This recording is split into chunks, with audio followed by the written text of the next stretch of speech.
Hey everybody, it's Mrs. Cat here again to talk about some more stoichiometry today. We're going to be looking at stoichiometry calculations using limiting reactants. Before we can get into any example calculations, we need to talk about when a chemical reaction is going to stop. And this may seem pretty straightforward, but a chemical reaction is going to stop when there's not enough reactants left to form our products.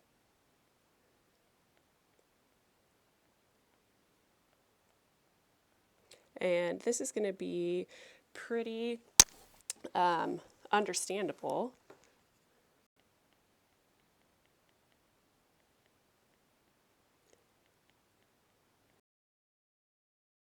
Now, when you run out of a reactant, we're going to call this our limiting reactant.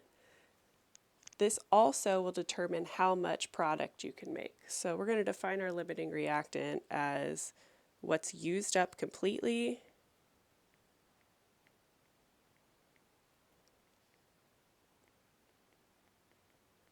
in the reaction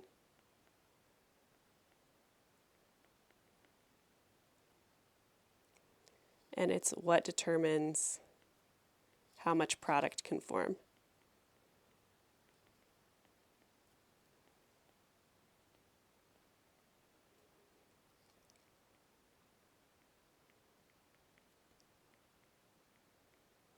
Now, the reactant or reactants that are not used up completely are going to be referred to as our excess reactants or excess reagents. So these are what's not used up. Oops.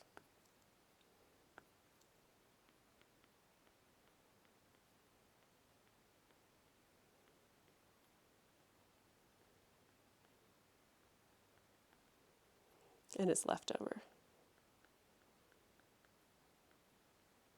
Now, we know from our problems before that we can abbreviate an excess reactant using the letters XS. We're also going to be able to use a two-letter abbreviation for our limiting reactant, and we're going to use LR for that. So that makes that pretty straightforward. Okay. Now, one of the things we need to keep in mind is that before we only used one compound to help us figure out the amount of product or reactants used in a stoichiometry problem. But now we're going to have to identify the limiting reactant of the reaction before we can figure out how much is used and how much product is formed. We're still going to use a BCA table. We're just going to have to add a couple new things in. So let's take a look at our first example problem. We want to consider the following reaction of 200 grams of sulfur that reacts with 100 grams of chlorine. Luckily here we already have our reaction written for us. I'm going to go ahead and highlight that in green. We have three things that we're trying to look for. First of all, we want to figure out what's the limiting reactant. We want to know how much mass of the S2Cl2 product is formed. And we want to know how much of the excess reactant remains when the reaction is complete. Okay. Now, we're still going to use BCA method to solve our problem, but just like with our percent yield problems, we need to convert grams of reactants into moles before we can do that. Now, I'm going to make my BCA table over here, make this a little easier for me. I'm going to rewrite that reaction. So S8 plus 4 Cl2 yields 4 S2 Cl2. BCA. Okay, and for those of you that have seen my other videos on stoich, I like to use a little squiggle or a line dividing my before and after the reaction with the yield. I also like to go ahead and fill out the fact that I'm going to have 0 moles of product, and then I'm going to add in my change line for that, as well as subtract moles of my reactants. Okay, so now that I've got that, we're going to convert our grams of our two reactants into moles before we can place them in this table. So I'm going to look up on the periodic table the molar mass of one sulfur atom, which is 32.07. I'm going to multiply that by 8 to get the molar mass of S8. Okay, so we've got 256.56 grams S8 for every 1 mole of S8. We're going to set that equal to 200.0 grams S8 over X moles. Okay, so here, cross multiply, divide to solve for X. I'm going to get 0.7795 moles of sulfur, S8. Okay, I'm going to go ahead and change colors and place that mole value in my BCA table, 0.7795 moles. Okay, same thing, this time for chlorine. Okay, chlorine's mass on the periodic table is 35.45. So I'm going to multiply that by 2 to get 70.90 grams Cl2 in 1 mole.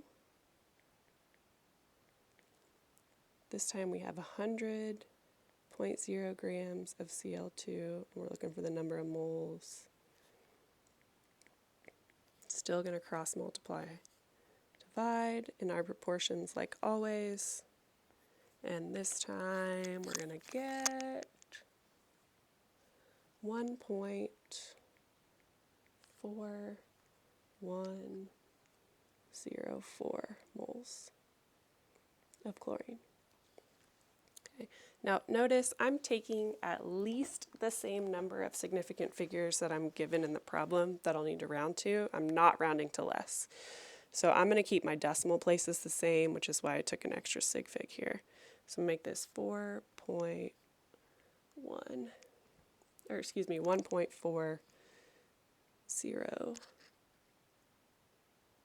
Whoops, try that again. Come on here. 10 moles.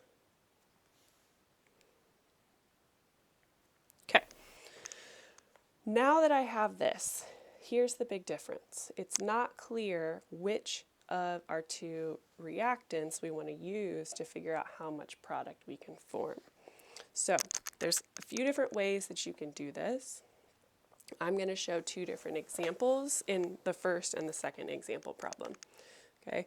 To start out with, what I'm going to do is I'm going to use the moles of sulfur, and I'm going to solve a proportion to figure out how much chlorine I would need to react with all of the sulfur.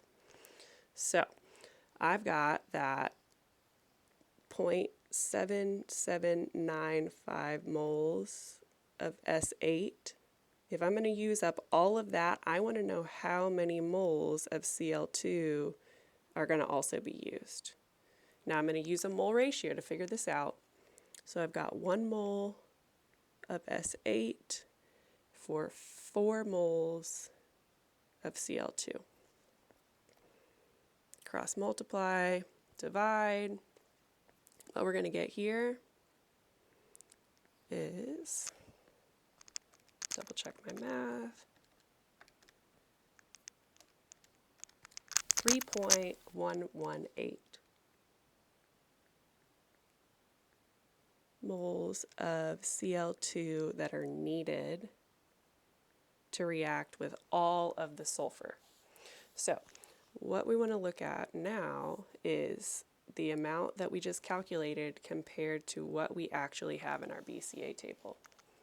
If we were to subtract the 3.118 moles of chlorine needed to react with all the sulfur, we would wind up with negative moles.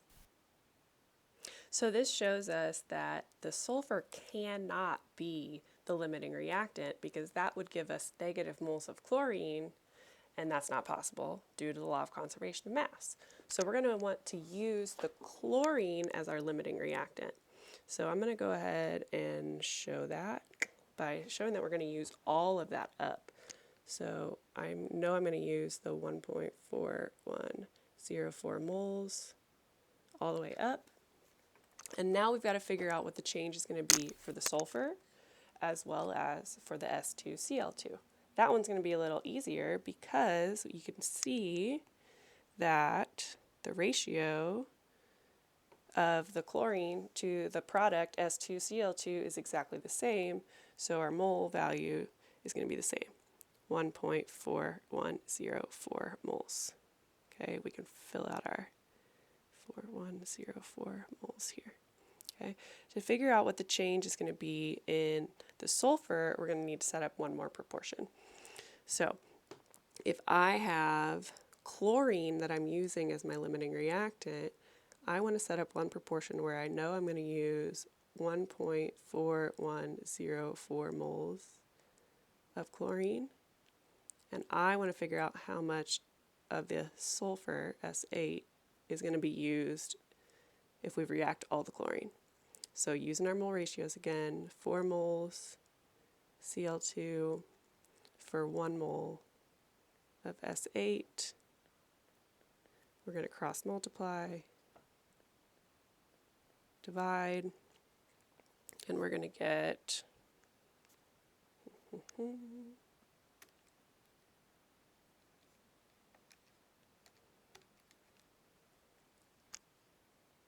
0.3525 moles of S8 that are going to be used up. That value is going to go in my change line. So put this here, 0.3525. Okay. Now to figure out my after, we just have to subtract 0.7795 minus 0.3525 to give us 0.4270 moles left over. Okay, now that we've finished our BCA table, we actually have all the information we need to answer our questions. So, limiting reactant we figured out was the chlorine. Okay. To find the mass of our product that's produced, we're going to take the moles from our BCA table in our after line and use molar mass to convert that. So I'm going to find the molar mass of this, which is going to be 2 times the mass of sulfur, 32.07 grams, plus 2 times the mass of chlorine, 35.45 grams, which should give me 135.04 grams per mole. Okay, set up my proportion, 135.04 grams S2Cl2 per 1 mole, and this is going to be X grams for 1.4104 moles. Okay, cross multiply, divide to solve for X.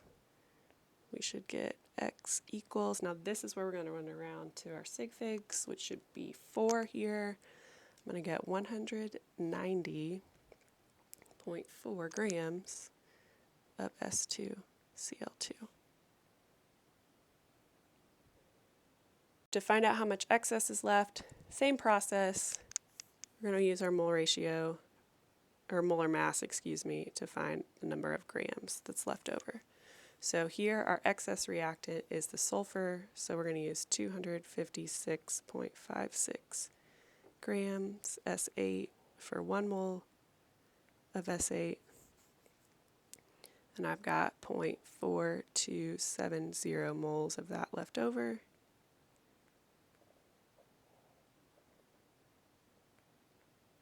Cross multiply, divide, solve for X. We're going to get, again, 4 sig figs, 109.5. grams. S8.